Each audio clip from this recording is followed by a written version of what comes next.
ഒരുപാട് ആകാശക്കാഴ്ചകൾ കാണാൻ സാധിക്കുന്ന മാസമാണ് ഏപ്രിൽ 2024.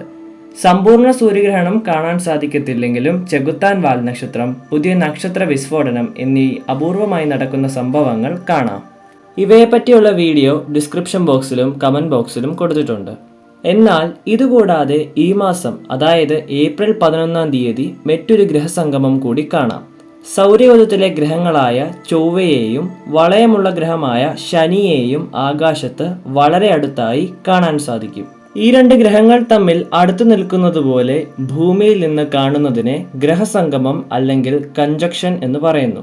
അതായത് ഏതെങ്കിലും രണ്ട് ഗ്രഹങ്ങൾ അടുത്തു കാണുമ്പോൾ ആ രണ്ടു ഗ്രഹത്തിന്റെ കൺജക്ഷൻ ആണെന്ന് പറയാം. ഏപ്രിൽ 11-ന് ചൊവ്വ ശനി സംഗമം അഥവാ മാർസ് സാറ്റേൺ കൺജക്ഷൻ നടക്കുന്നു.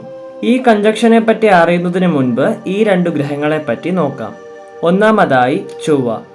ഭൂമിയിൽ നിന്ന് നോക്കിയാൽ ചുവന്ന നിറത്തിൽ കാണാൻ സാധിക്കുന്ന ഗ്രഹമാണ് ചൊവ്വ. ഭൂമിയുടെ പകുതി മാത്രം വലിപ്പമുള്ള ചൊവ്വയുടെ ഉപരിതലത്തിൽ കാണപ്പെടുന്ന ഇരുമ്പിന്റെ സാന്നിധ്യമാണ് അതിന് ചുവപ്പ് നിറം നൽകുന്നത്. ഇതുകാരണം പണ്ടുള്ള മനുഷ്യർ ചൊവ്വയെ ഭീതിയുടെ പ്രതീകമായി കണ്ടു. സൗരയൂഥത്തിലെ ഏറ്റവും വലിയ പർവ്വതമായ ഒളിമ്പസ് മോൺസ് ഇവിടെ സ്ഥിതി ചെയ്യുന്നു. ഈ പർവ്വതത്തിന്റെ പാദവ്യാസം 600 കിലോമീറ്ററും ഇതിന്റെ ഉയരം 27 കിലോമീറ്ററും ആണ്. ചൊവ്വയിലെ പരമാവധി താപനില 27 ഡിഗ്രി സെൽഷ്യസ് വരെയും കുറഞ്ഞ താപനില -143 ഡിഗ്രി സെൽഷ്യസ് വരെയും എത്താറുണ്ട്. ചൊവ്വയുടെ ധ്രുവങ്ങളിൽ കാണുന്ന ഹിമത്തൊപ്പികളും ഉപരിതലത്തിൽ കാണുന്ന നീണ്ട നീർച്ചാലുകളും ഗ്രഹത്തിലെ ജലത്തിന്റെ സാന്നിധ്യമാവാം. ചൊവ്വയുടെ രണ്ട് ഉപഗ്രഹങ്ങളാണ് ഫോബോസ്, ഡെയ്മോസ് എന്നിവ. ഇതിനെ നഗ്നനേത്രങ്ങൾ കൊണ്ട് കാണാൻ സാധിക്കില്ല. ചൊവ്വയുടെ ഏറ്റവും വലിയ മറ്റൊരു സവിശേഷത ഗ്രഹത്തിൽ കണ്ടുവരുന്ന ചാലുകളാണ്.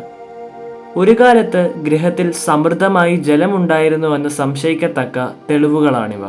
ഇനിയും ശനിഗ്രഹത്തെ പറ്റി കുറച്ച് കാര്യങ്ങൾ നോക്കാം. വാതക ഭീമന്മാരിൽ രണ്ടാമനാണ് ശനി. ഇതിന് മനോഹരമായ വളയങ്ങളുണ്ട്. 1610-ൽ ഗലീലിയോ ആണ് തന്റെ ആദ്യ ടെലിസ്കോപ്പിലൂടെ ശനിയുടെ വളയങ്ങൾ ദർശിച്ചത്. നഗ്നനേത്രം കൊണ്ട് മനുഷ്യന് കാണാവുന്ന ഏറ്റവും വിദൂരമായ ഗ്രഹമാണ് ശനി. ഇത് കഴിഞ്ഞുള്ള യുറാനസ്, നെപ്റ്റ്യൂൺ എന്നീ ഗ്രഹങ്ങൾ നഗ്നനേത്രങ്ങൾ കൊണ്ട് കാണാൻ സാധിക്കില്ല. ഏറ്റവും കൗതുകകരമായ വസ്തുത ശനിയുടെ സാന്ദ്രത ജലത്തേക്കാൾ കുറവാണ്. ശനിക്ക് ഏകദേശം 47ഓളം ഉപഗ്രഹങ്ങളുണ്ട്. ഇത്രയും പ്രത്യേകതകളുള്ള ഈ രണ്ടു ഗ്രഹങ്ങളെ ഏപ്രിൽ 11-ന് വെളുപ്പിന് സൂര്യോദയത്തിന് മുൻപ്, വ്യക്തമായി പറഞ്ഞാൽ 4:30 മുതൽ 5:30 വരെ കിഴക്കുവശത്ത് ചക്രവാളത്തിനോടടുത്ത് കാണാൻ സാധിക്കും. 9, 10, 11, 12 എന്നീ ദിവസങ്ങളിൽ ഈ രണ്ടു ഗ്രഹങ്ങൾ അടുത്തു കാണാമെങ്കിലും ഏപ്രിൽ 11-ാം തീയതി ഏറ്റവും അടുത്തായി ഇവയെ കാണാൻ സാധിക്കും. കാർമേഘങ്ങളില്ലാത്ത സമയത്താണെങ്കിൽ ഇതിനെ വ്യക്തമായി കാണാം.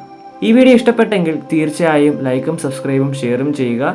ആസ്ട്രോണമിയുമായി ബന്ധപ്പെട്ട മറ്റൊരു വീഡിയോ വരുന്നതും വരെ ഗുഡ് ബൈ.